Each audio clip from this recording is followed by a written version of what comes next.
The member for Sturt. Thank you, Mr Speaker. My question is to the Prime Minister.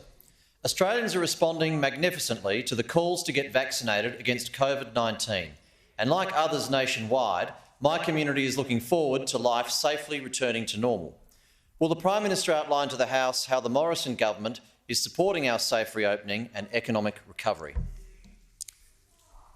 The Prime Minister has the call. And I thank the member for Sturt for his question. I thank him, Mr Speaker, because he knows, like the rest of us, that Australia is now emerging from what has been a very long COVID winter. Not just one that's gone past the winter months, Mr Speaker, but this has been a very difficult last 18 months to almost 2 years for our country as we've been working our way through this pandemic. And Australia now, Mr Speaker, is opening up safely so we can remain safely open.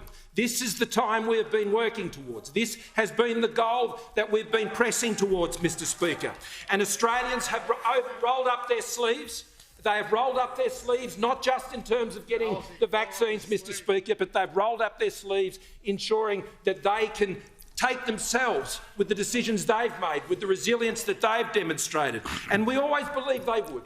We never doubted that Australians would roll up their sleeves, Mr Speaker. We never doubted that they would come forward for what they needed to do in the national interest, and they have done that.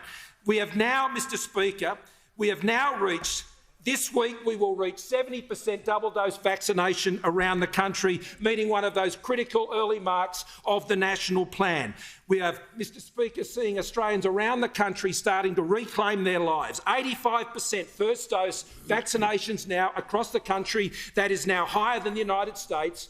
It's higher than Germany, Mr Speaker. It's higher than Israel, Mr Speaker, and it is higher than the OECD average on those first-dose vaccination rates. And thank you to all those parents and those kids, Mr Speaker. Now 60% first dose for 12 to 15-year-olds responding to that same challenge. Now, Mr Speaker, this effort by Australians is now paying the dividends.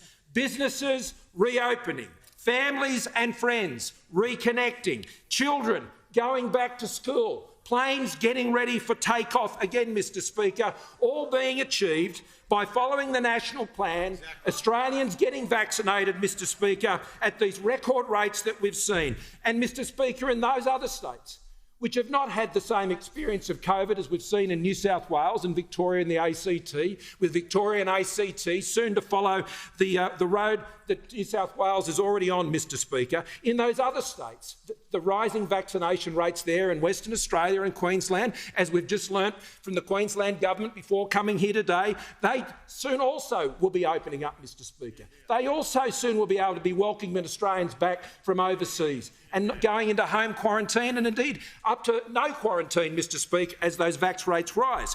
But it means that in those states where they have been largely open, they will be able to remain safely open by those vaccination rates rising.